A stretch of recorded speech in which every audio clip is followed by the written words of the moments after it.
Imagine gastar milhões em um cenário e ver ele afundar no meio do oceano. Waterworld era pra ser o maior filme da história, mas virou o maior pesadelo de Hollywood. Eu vou te contar como que Kevin Costner quase faliu um estúdio inteiro. E o mais bizarro é que isso aqui não era pra dar errado. Kevin Costner estava no auge da sua carreira e a Universal Pictures apostou pesado nesse projeto. A ideia era gigante, criar um mundo totalmente coberto por água, algo que Hollywood nunca tinha feito daquele jeito. Só que teve um pequeno detalhe que eles não pensaram direito: gravar no meio do oceano parece algo fácil, até você perceber que você não tem um total controle da natureza. E foi aí que tudo começou a dar errado. Tempestades destruindo tudo, muitos gastos em dinheiro, cenários sendo destruídos e principalmente atrasos absurdos na entrega do material. E um filme que parecia promissor virou um dos piores caos da história do cinema. Mas o que realmente aconteceu nos bastidores de Waterworld é ainda mais pior do que parece. Tudo começou com uma decisão que, olhando hoje, parecia um erro. Eles decidiram gravar Waterworld no meio do oceano. Olha que ideia. E não era tipo no meio da praia, perto da costa, não. Era no mar aberto mesmo.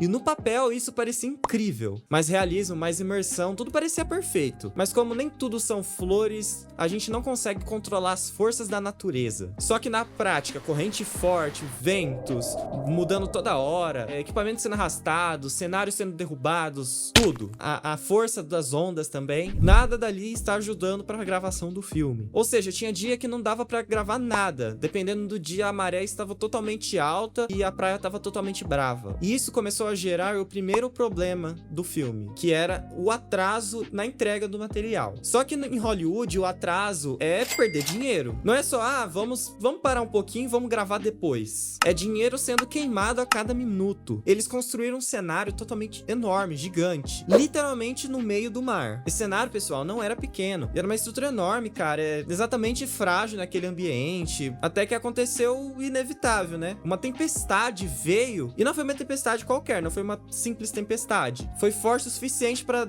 destruir a maior parte do cenário. Simplesmente afundou tudo. Imagina isso, milhões de investimentos, todo o preparo, o tempo que eles tiveram ali no meio daquele mar para ter aquele projeto pronto na data que eles colocaram desde o começo do projeto. E simplesmente afundou, acabou. Imagine isso, milhões de dinheiro desaparecendo em questão de horas. Imagine isso. E o pior é que não é nem o prejuízo imediato. Era o tempo que eles iam levar para reconstruir tudo, enquanto o orçamento continuava a subir ainda mais. E é aqui que a situação começa a sair completamente do controle. E se você acha que parou por aí, piora. Porque depois da destruição do cenário, eles tiveram que reconstruir tudo. Mesmo com todo o desastre acontecendo, mesmo com as forças da natureza impedindo todo o projeto. Ou seja, reconstrução, gastar mais dinheiro. O orçamento de Waterworld já era bem alto, mas começou a subir ainda mais de um jeito que ninguém conseguia controlar. Cada dia de atraso, milhões sendo gastos, cada problema, mais dinheiro indo embora.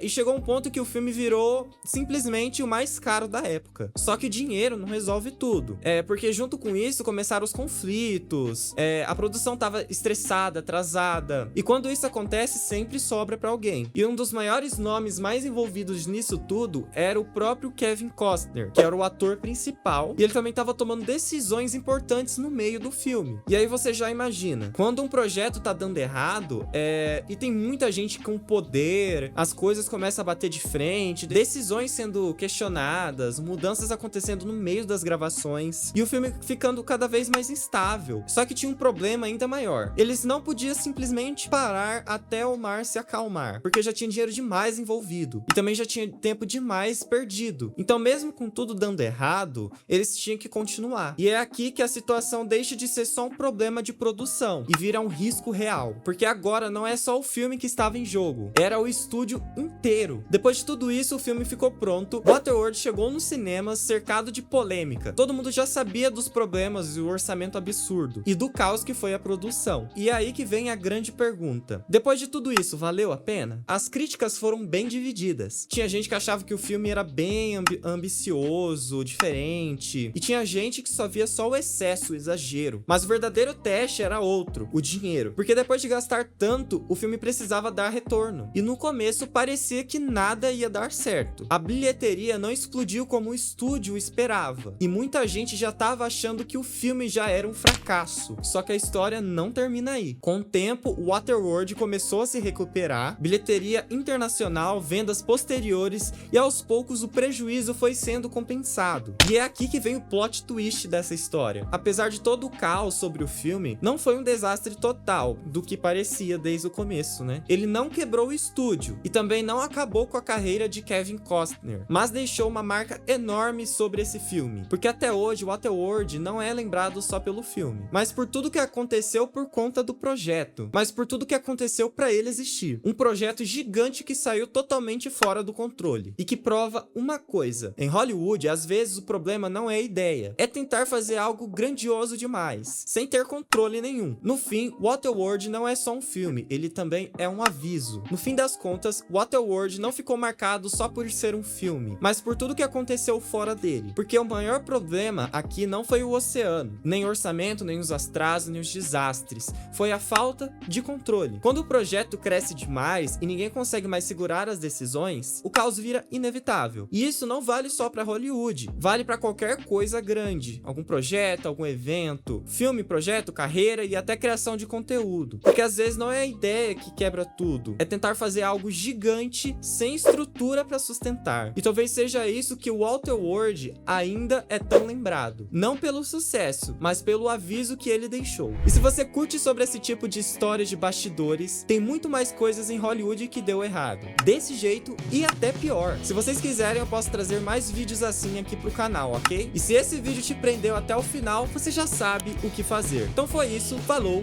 e fui!